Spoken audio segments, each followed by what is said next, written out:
신약성경 마가복음 14장 42절부터 49절까지 말씀 제가 봉독해 드리겠습니다. 일어나라 함께 가자. 보라 나를 파는 자가 가까이 왔느니라.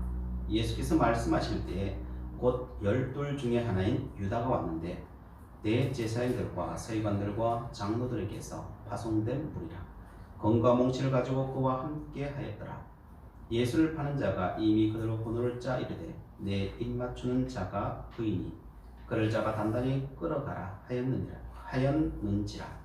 이에 와서 곧 예수께 나와 랍비어 하고 입을 맞추니 그들이 예수께 손을 대어 잡거늘 곁에 서 있는 자 중에 한 사람이 칼을 빼어 대제사장의 종을 쳐 그 귀를 떨어뜨리니라. 아멘. 1999년 미국 콜로라도 덴버 고등학교에 2명의 총을 든 사람이 침입을 하였습니다. 그리고 총기를 가지고 난사를 했어요. 그때 무고한 학생 13명과 교사가 죽임을 당했어요.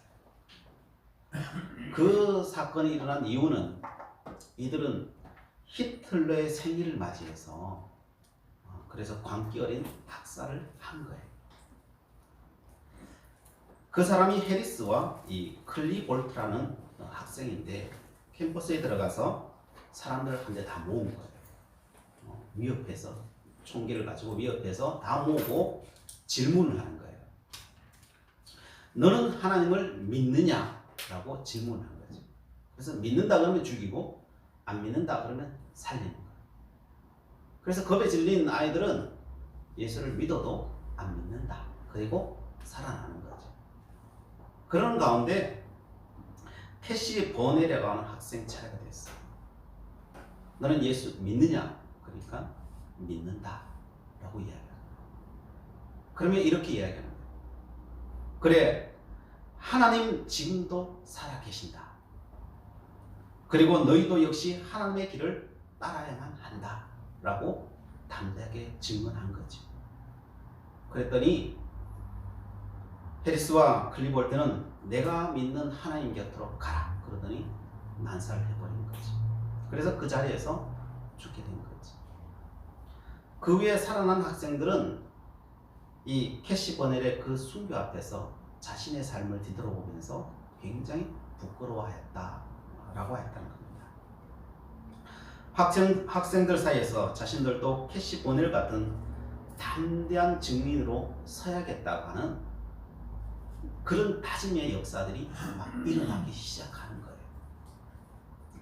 급기야 미국 전역 각 학교에서도 우리도 캐시 버넬과 같은 삶을 향하여서 그 고백을 향하여서 나아가자.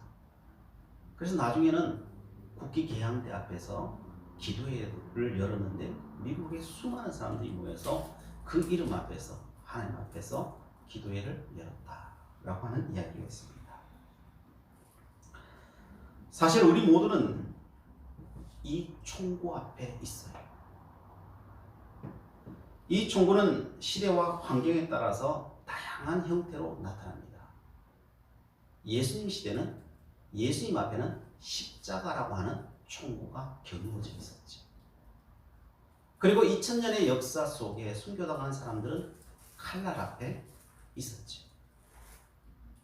오늘날도 아프리카며 아랍이며 동남아의 이슬람인들은 칼을 들고 총구를 들고 오늘도 예수 믿는 자들을 찾아서 죽이고 있고 순교를 당하고 있는 현실입니다. 우리도 순교는 당하지는 않았지만은 수많은 영적인 총구 앞에 우리는 다가서 있습니다. 우리가 날마다 결단해야 되는 것들은 그게 결국 총구예요, 사실.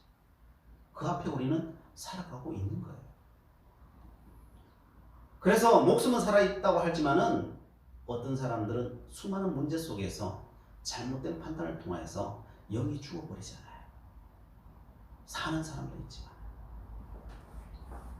요즘은 코로나라고 하는 그 죽음 앞에, 그 총구 앞에 우리는 또 다 서 있지 않습니까? 어제 보니까요, 전 세계 사망자가 40만 명에 육박하고 있더라고요. 소도시 4개가 그냥 사라진 거죠. 사실 숫자에 들지 않는 사람들도 사실 또 부지기수로 많을 거예요. 사실 그러면 그게 50만이 될지 60만이 될지 알 수 없는 상황이죠. 우리나라도 확진자 수가 몇 명 올라가면은 사람들이 불안에 떨고 몇 명 내려가면은 안도의 숨을 쉬고 이 그래프에 따라서 막 사람들의 마음이 요동치고 있는 이 모습, 이게 총구 앞에 있지 않는 것과 뭐가 다르겠어요? 총구 앞에 사람들이 사시나무 떨듯이 떨고 있는 것이나 코로나의 그래프 하나에 떨고 있는 모습이나 뭐가 다르겠어요? 사실 똑같은 거예요. 사실 지난주에 어떤 분이 교회를 찾아왔습니다. 저에게 묻습니다. 이 교회는 코로나 때 예배를 드렸습니까? 라고 질문하는 거예요. 왜 묻냐고 이야기했죠. 그랬더니 자기 교회는 코로나에 예배를 꼭 그래도 드려야 된다고 해서 드렸다는 거예요. 그게 자기는 마음에 안 든다는 거예요. 사람의 생명을 경시한다는 거죠. 너무 경직된 교회라는 거죠. 그래서 나는 그 교회를 떠났어 라고 하면서 자기하고 맞는 교회를 찾아서 이 교회, 저 교회 다니는 거예요. 코로나 앞에서 예배를 두고 강경파가 있고 중도파가 있고 또한 신중파로 막 나누어지고 있는 것을 저번 주에 내 눈앞에서 그것을 봤습니다. 코로나가 사람들을 움직이고 있구나. 우리도 이런 생각이 들면 어느 길을 향하여서 여러분 따라가십니까? 여러분은 어떤 기준이 있어서 어느 길을 향하여서 걸어가고 있습니까? 우리는 어떤 길을 걸어가야 되느냐? 신앙인들은요, 내 안에 계시는 그 주님의 음성을 따라 걸어가야 돼요. 이렇게 말하면은 어떤 사람은 목사님 그건 너무 목사님으로서 무책임한 말입니다. 목사님이 정해줘야지 주님의 음성을 따르라니, 이렇게 말할지도 모르겠습니다. 내 안에 수많은 생각들이 떠오르는데 목사님이 딱 정해주면은 우리 그 길로 가면 되는데 그 주님의 음성을 따르라고 하면은 혼란이 있지 않겠습니까? 라고 이야기할지 모르겠습니다. 그래서 제가 계속 말씀을 통해서 우리 성도님에게 사실 계속 이야기하고 있는 거예요. 사실 그 주님의 음성이 뭔지, 그 기준이 뭔지에 대해서 말씀드렸습니다. 사실 그 방법이 무엇이었습니까?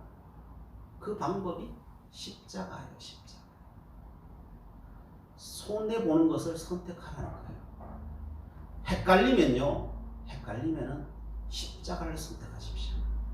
헷갈리면요, 손해보는 걸 선택하십시오. 그게 답이에요. 그럼 또 묻습니다. 얼마만큼 손해봐야 되나요? 또 이게 문제잖아요. 그죠? 얼마만큼 손해봐야, 얼마만한 십자가를 내가 져야 되나요? 주님은 뭐라고 말씀하십니까? 자기의 십자가를 지라. 답이 없어요. 이거는요, 답이 없어요. 답은 너의 십자가를 지라. 답은 너 안에 계시는 예수님께서 말씀하시는 대로 지라는 거예요. 지라는 거예요. 그래서 제가 이래라 저래라 할 수가 없는 거예요. 이게 답이 있는 게 아니에요. 그 답은 다 여러분 안에 있는 거예요. 성경에서는 각자 사람들마다 져야 될 십자가가 다 다르다는 거예요. 1달란트의 십자가가 있고 3달란트의 십자가가 있고 5달란트의 십자가가 있는 거예요. 근데 다 나한테 맞춰. 3달란트에 맞추겠습니까? 1달란트에 맞추겠습니까? 5달란트에 맞추겠습니까? 제가 3달란트 그러면은 그게 법이 되겠습니까? 여러분의 하나님께서 말씀하신 그 음성, 생각나게 해주시는 그 결단, 거기를 따르십시오. 따르는데 손내보는 것, 십자가를 따르십시오. 그래서 자기의 믿음의 수준만큼이에요. 자기가 져야 할 십자가만큼 져야 되는 거예요. 그러면 실수하지 않아요. 그러나 대부분 어떤 음성을 선택합니까? 그 수많은 음성들 중에 그 결정적인 순간에 자기의 이익을 따라 선택해요. 그러면 실패하는 거예요. 자기의 뜻이 하나님의 뜻인 줄 알아요. 아니에요. 내 뜻이 아니라 하나님의 뜻은 십자가에 있어요. 세상 거의 모든 사람들은 착각 속에 살아가고 있어요. 2000년 전에도 수많은 사람들은 착각 속에 살아갔고요. 그리고 지금을 사는 사람도 대부분 다 착각 속에 살아가요. 다 자기 기준이 진리라고 생각해요. 착각이에요. 아무리 시대가 변해도 사람은 변하지 않는 것 같아요. 십자가 앞에서 사람들의 반응을 보면요, 알 수 있어요.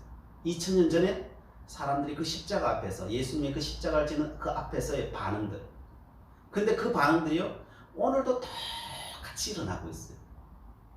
아무리 시대가 변해도요 사람의 그 마음은 변하지 않아요. 똑같아요.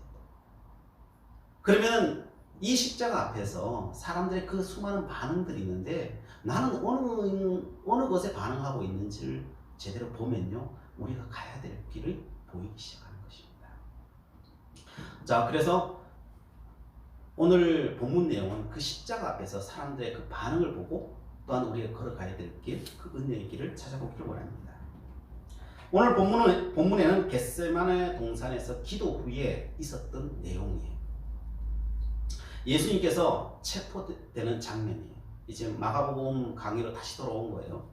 부활절 이후부터 부활이 무엇인지에 대해서 이야기했고 이제 다 그것을 끝내고 다시 이제 마가복음 강의로 다시 돌아가는 겁니다. 예수님을 잡으러 온 무리는 가룟 유다가 끌고 무리들이에요. 무리의 정체는 누가복음에 따르면요 로마 군인들과 성전 수비대가 합쳐서 온 거예요. 그럼 한 몇 명쯤 왔느냐? 거기에 보니까 천부장도 있는 것을 보면요 한 수십 명이 아니라 수백 명이 왔다는 것을 알 수 있어요. 적은 무리가 온 게 아니에요. 예, 폭동을 진압할 정도의 칼을 든 로마 군인들과 또한 성전 수비대는 이제 몽둥이 같은 진압용 몽둥이 같은 것을 들고 왔다는 거죠. 그 사람이 수백 명, 예수를 따르는 무리도 적지 않기 때문에 그것을 전체 진압하려면 몇 배가 와야 되기 때문에 아마도 400~500명, 최소한 400~500명 안 왔겠는가 그렇게 생각해 볼 수가 있습니다.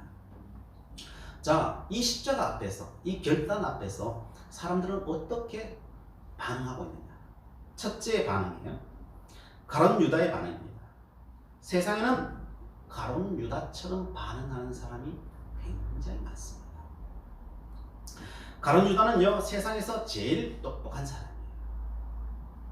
세상에서 가장 잘 적응하며 살아가는 사람 중에 하나예요. 다른 제자들은 예수님의 말씀을 들으면요 그냥 헛들어 듣고 그냥 자기대로 생각하는 경우가 굉장히 많아요. 그런데 가룟 유다는 아니에요. 정확하게 그것을 파악하는 사람이에요. 가룟 유다는 예수님의 말씀을 절대 놓치지 않아요. 왜냐하면 그는 예민하기 때문에. 또한 총명하기가 그지없는 사람이에요. 예수님의 말씀의 마지막에는 나는 십자가 진다 라고 계속 말씀하시잖아요. 그게 다른 사람은 제대로 알아듣지 못하는데요 가룟 유다는요 그걸 알아들어요. 예수님 죽겠구나 알아들어요. 남들은 예루살렘 올라갈 때 나는 영의정 할 거야 좌의정 할 거야 막 그러잖아요. 그런데 가룟 유다는 그 예수님의 말씀을 듣고 계획을 세워요. 영의정 좌의정이 아니에요. 계획을 세워요. 얼마나 똑똑해요 이 사람. 가룟 유다는 정말 명석한 사람이에요. 그러니까 예수님께 돈주머니를 맡기잖아요. 오병이어 사건 때 보면요 이 사람들에게 먹을 것을 주라 말 한마디 딱 했는데 가룟 유다는요 여기에 모인 사람이 5,000명이 넘는다 파악을 하고요 또한 그렇게 하려면은 떡이 몇 덩어리가 필요하고 그러려면 돈이 얼마가 필요하고 이것을 조달하려면은 저 동네에 떡집이 있는지 없는지 사람의 수와 이걸 다 계산해서 되는지 안 되는지까지 정답을 딱 내려놓는 거죠. 여러분 순식간에 그게 머리에 계산되는 사람이 있어요? 없어요. 그런데 가룟 유다는요 그걸 계산해낼 만큼의 총명함이 있어요. 요즘으로 따지면 천재예요. 천재. 이 천재가 무엇을 선택합니까? 세상의 혁명을 선택하는 거예요. 저는 가룟 유다는 예수님을 죽일 생각이 없었다고 생각합니다. 그 증거가 무엇일까요? 예수님이 죽자 자기도 죽어버립니다. 예수님을 죽이는 것이 목적이었다면 그는 죽지 않아요. 돌에 성공이 있는데 왜 죽겠어요?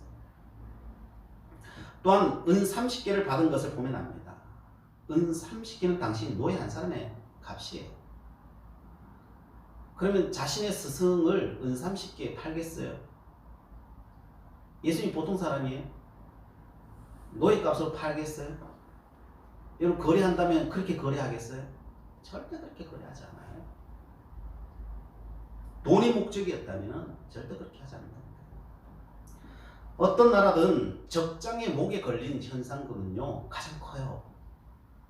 보통 사람, 그것도 노예가 아니고 보통 사람의 수십 배, 수백 배예요. 빈 라덴과 사담 후세인 현상금이 얼마인지 아십니까?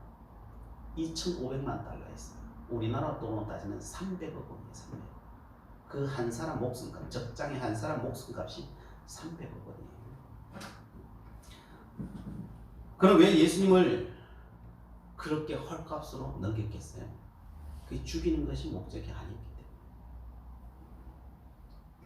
가룟 유다의 목표는 세상을 뒤집는 거예요. 혁명하는 거예요. 그런데 자기는요 아무리 똑똑해도 그것을 이룰 만한 자질이 안 돼요. 자기 스스로가 너무 잘 알아요. 총명하기 때문에 정확하게 계산해내기 때문에 자기는 안 된다는 걸 알아요.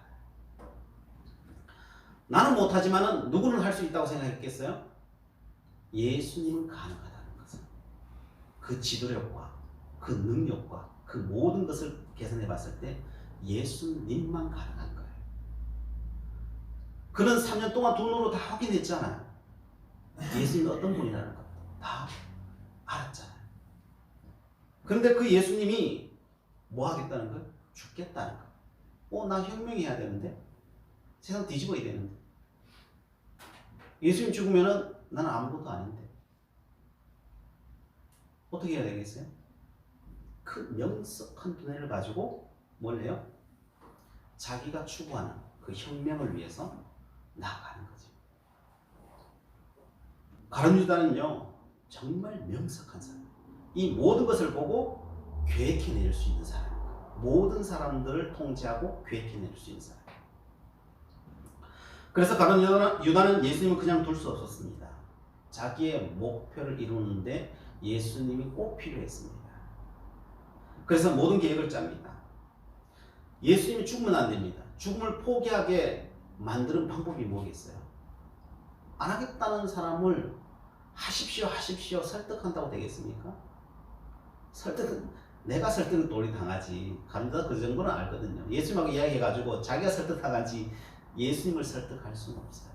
그건 너무 잘 알아요. 그래서 한 가지 방법을 선택하는 거예요. 그 선택 방법이 뭘까요? 예수님을 십자가에 다는 거예요. 위기 상황 속으로 집어넣으면요 사람은 본능적으로 튀어나가요. 본능적으로. 뜨거운 물에 개구리 집어넣으면 어떻게 할까요? 튀어나가 버려요. 본능이에요, 본능. 그래서 그 끓는 물 속에 예수님을 그냥 집어넣어 버리는 겁니다. 이 방법밖에 없어요. 갑작스럽게 위기 상황을 만들면 사람들은 본능적으로 발버둥 치고 없는 능력까지도 그때는 나타나요. 사실 잠재된 능력이죠. 잠재된 능력까지 나타나서 그 모든 문제의 근원을 다 쓸어버리는 거예요. 자기도 모르게 그렇게 해버리는 거죠.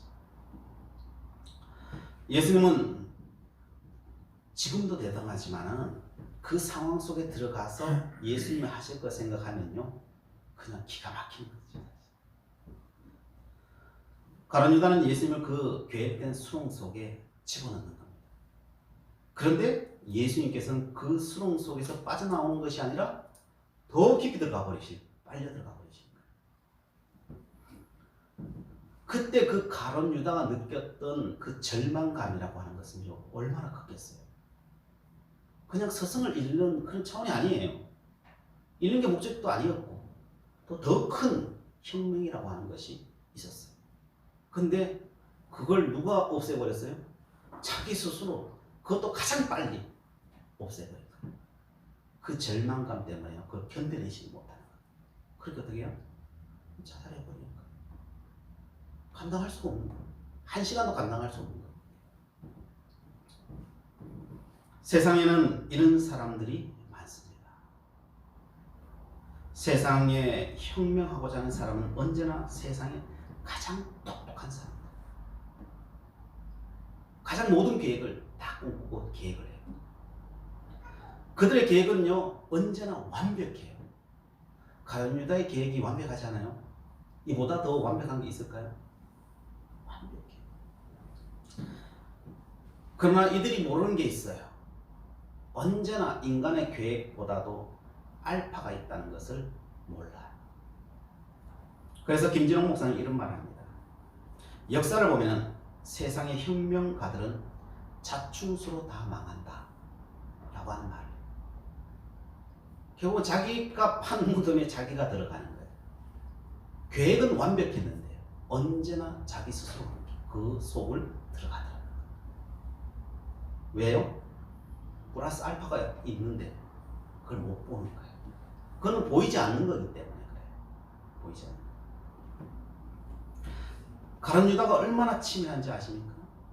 예수님을 잡기 가장 좋은 시간이 밤이라는 걸 알아요. 왜 밤을 선택했을까요? 예수님과 제자들과 떨어져 있어요. 왜? 뭐 하려고? 기도하기 위해서는 항상 떨어져 있다는 거예요. 그러니까 항상 같이 있었습니다. 그래서 예수님 한 사람만 잡으면 되는 거예요. 떨어져 있을 때 가장 잡기가 좋은 거예요. 포획하기 좋은 거예요. 그래서 밤을 선택한 거죠. 또 키스까지 해요. 왜냐면 밤이니까요. 누가 예수인지 분간을 못할 수 있어요. 자기는 알지만은 체포조들은 얼굴을 모를 수가 있으니까요. 그러니까 내가 키스하는 그 사람을 잡아 이렇게 되는 거죠. 자, 그런데 그 키스 하나에도요 놀라운 의미가 들어있어요. 보통 입맞춤은 헬라어로요 펠레인이라고 하는 단어를 써요. 그런데 오늘 본문에 45절에 그 입맞춤은 그 정열적인 키스라고 하는 이 카테필레센이라고 하는 단어를 쓰고 있어요. 이 말은 가룟 유다가 지금 키스를 하는데 나무 주연상 받을 만한 그 정도의 키스를 하고 있더라는 거예요. 그가 얼마나 치밀한 사람인지 알 수 있겠죠. 모든 걸 계획 속에 다. 그러니까요 키스 하나를 하더라도요 그냥 헛도로 하지 않아요. 예수님도 속이고 이쪽도 속이고 다 속이는 거예요. 그 정도의 머리를 가지고. 유다는 한번 계획하면 얼마나 치밀한지 예수님을 잡으러 가기 전에 회의를 합니다. 44절에 그를 잡아 단단히 끌고 가라 그래요.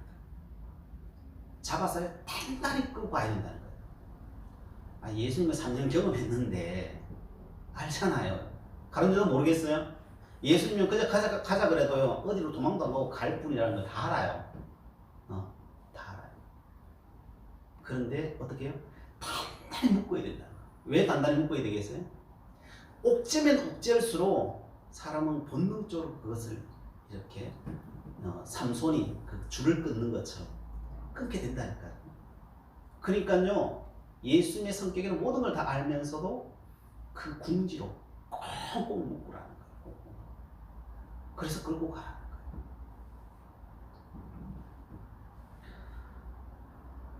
가룟 유다는요 그래서 예수님도 속이고 그죠? 이 수비대도 로마 군병들도 사람의 심리까지도요 철저하게 다 통제하고 다 속인 사람. 속일 수 있는 정도의 그 치밀함과 그 예민함을 다 갖고 있는 사람. 오직 자기의 그 혁명을 위해서 모든 사람을 쏘게낼 만한 그런 사람이에요. 가룟 유다는 예수님도 로마 군병이고 철저하게 통제하고 있다고 믿었던 거예요. 성도 여러분, 그런데 현실은 어떻습니까? 그런데 가장 빨리 무너졌어요. 가장 빨리. 왜 무너집니까? 모든 계획보다 더 큰 하나님의 진리가 있다는 것을 몰랐던 거예요. 우린 지나야 알아요. 계획을 몰라요. 또 한 부류의 사람이 나옵니다. 46절 47절에 그들이 예수께 손을 대어 잡거늘 그 곁에서 있는 자 중에 한 사람이 칼을 빼어 대제사장의 종을 쳐 그 귀를 떨어뜨리니라 라고 되어 있습니다. 누구의 이야기입니까? 베드로 이야기인 거예요. 십자가 앞에 가룟 유다 같은 사람이 있고요. 베드로 같은 사람이 있고요. 대제사장 종 말고는요. 자기 상관의 그 지위를 믿고요. 제일 먼저 앞에 턱턱턱 걸어나옵니다. 보부당당하게 걸어나오는데 그 예수님 앞에서 이 베드로가 앞에 막아선 거죠. 그리고 칼을 꺼내들고 말고의 길을 탁 잘랐던 것이죠. 이 베드로는 정말 단순한 사람이에요. 우리가 마가복음을 쭉 보아왔지만은 이 베드로는 정말 단순한 사람이에요. 예수님을 지켜서 혁명을 이루고자 하는 사람. 이 가룟 유다는 모든 걸 다 통제해서 혁명을 이루려고 하는 사람이고 베드로는 그런 머리가 없어요. 단순해요. 그래서 선택하는 것이 그가 선택한 것은 예수님 하나를 지켜서 혁명을 성공하려고 하는. 그래서 나는 좌이죠. 너는 우이죠. 이러는 사람들이에요. 예수님을 지켜서 한번 이 세상을 뒤집어 보자. 좋은 세상 만들어 보자. 이거지. 그런데 왜 마가는 베드로의 이름을 여기 쏙 빼놨겠어요? 학자들은 이야기하기를 아직까지도 지금 이 마가복음을 쓸 당시까지도 베드로가 살아있었기 때문에 이 무명으로 기록했다라고 이야기합니다. 그러나 이 베드로의 행동의 결과는 어떻게 됩니까? 대제사장 종 말고의 기만 베어버릴 뿐이었습니다. 베드로는 알았어요. 상황을 딱 보니까 기만 잘라야지 찔러버리면은 더 큰 일이 일어난다는 것을 직감적으로 안 거죠. 베드로는 자신이 그렇게 순교할 마음도 있었고요. 호언 장담도 했던 사람이잖아요. 근데 현실이 딱 부딪힌 거 어떻게 돼요? 기밖에 못 빼는 거예요, 사실. 그게 현실이에요, 현실. 기밖에 못 빼고. 예수님을 지킬 마음은 있는데 상황을 보니 지킬 수가 없어. 이게 베드로의 현실이에요. 이 베드로의 현실. 이 정도만 해도 사실 용기 있는 거죠. 그죠? 용기 있는 거예요. 예수님 앞에서 목숨같이 바치겠다고 그 말한 것이 사실 거짓은 아니었다. 그러나 환경이 이루어 줄 수 있는 환경이 안 되었다라고 볼 수 있겠죠.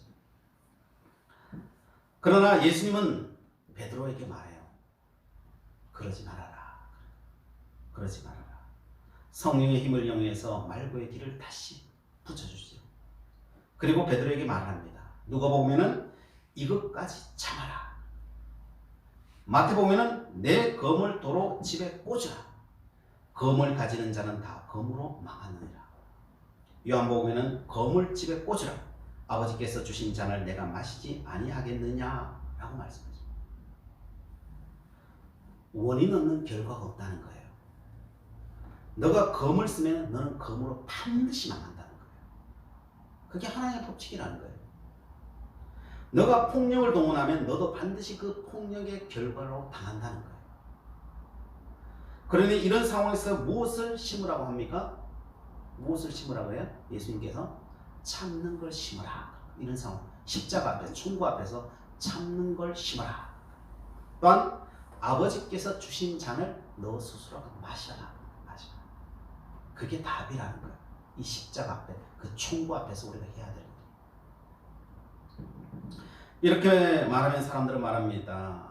북한이 쳐들어오는데도 그냥 그 총구 앞에서 가만히 있어야 됩니까? 이렇게 또 묻는 사람들이 혹간 있어요. 사실 이렇게 이야기하면. 어떤 사람은 코로나 조심하지 않아도 됩니까? 마음대로 싸도 다녀도 됩니까? 또 이렇게 묻는 사람들도 있어요. 그건 다른 문제예요. 그런 건요. 다른 문제예요. 북한이 쳐들어오면 총 들고 나가 싸워야죠. 목사인 내부터 가가지고 또 싸워야죠. 나이가 50이 먹어도 가 싸워야죠. 나라가 부르지 않아도 쫓아가가지고 싸워야죠. 코로나 조심해야죠. 자신과 남을 위해서 스스로를 지켜야죠. 그거 가가지고 나는 코로나 때문에 죽었어. 그게 순교가 아니에요. 그런 거 하라는 소리가 아니에요. 예수님께서 무엇을 이야기하십니까? 참아라, 잔을 마시라. 너가 할 수 있는 것을 하라는 거예요. 너가 할 수 있는 것을. 너가 너의 믿음과 너의 수준에 따라서, 믿음의 고백에 따라서 너가 오늘날 너와 남을 위해서 할 수 있는 최선의 길을 하라는 거예요.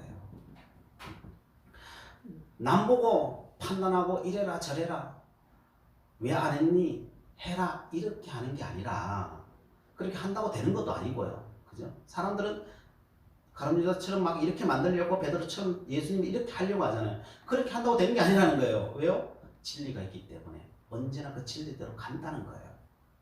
그러니까 그거 생각하지 말고 너가 하나님 앞에서 해야 될 그 십자가와 고난의 잔을 마셔라는 거예요. 그러면은 너가 생각하지 못하는 하나님의 뒤에서 큰 승리하심으로 이 모든 것을 다스릴 것이라는 거예요. 너도 그 하나님의 섭리 속에 쓰임 받을 것이라는 거예요. 그게 십자가를 지라는 거예요. 고난의 잔을 너 스스로 할 수 있는 데까지 하라는 거예요. 예수님께서는 무엇을 이야기하십니까? 지난 몇 주 동안 제가 이야기 드렸잖아요. 부활이 뭔지 이야기 드렸잖아요. 사도 바울을 통해 말하잖아요. 만물이 다 너희 것이라 그러잖아요. 다 너 것인데 뭘 통제를 합니까? 가룟유다가 다 통제하려고 했잖아요. 다 너 건데 뭘 통제하니? 바울이나 아볼로나 게바나 다 네 편인데 뭘 통제하려고 하니? 예수님은 그렇게 이야기하시는 거예요. 생명이나 사망이나 다 너 것인데, 베드로야, 생명을 지키고 사망을 거부하고,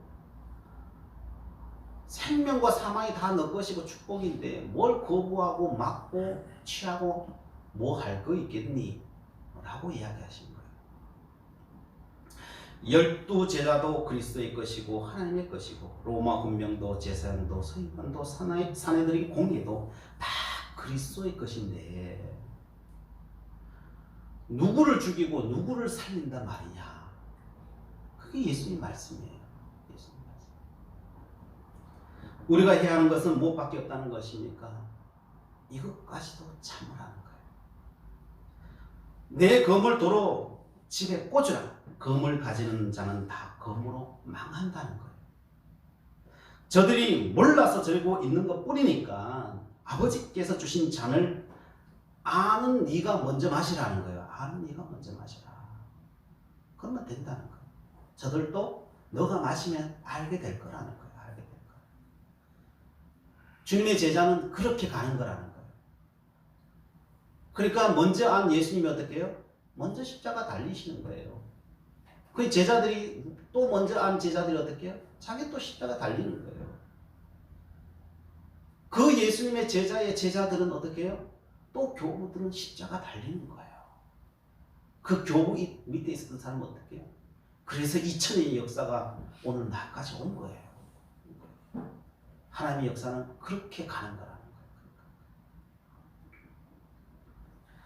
이렇게 살면 순간적으로 십자가의 고통을 우리가 겪어야 할 것입니다.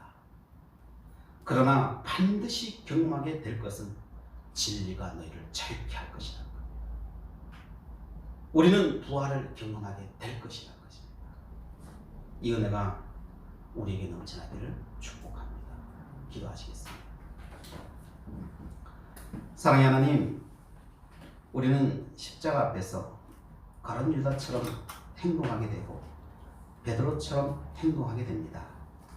그것이 그리스도의 삶이 아니라 그 십자가를 받아내는 것이 진정한 승리임을 말씀하시는 것을 들었습니다. 저희들 오래를 가자는 사람에게 심리를 기쁨으로 갈 수 있는 믿음의 장부되게 하여 주옵소서. 그래서 주님의 부활을 경험하게 하시고 주의 자유하심을 경험하는 저희들 되게 하여 주옵소서. 예수 그리스도의 이름으로 기도드리옵나이다. 아멘.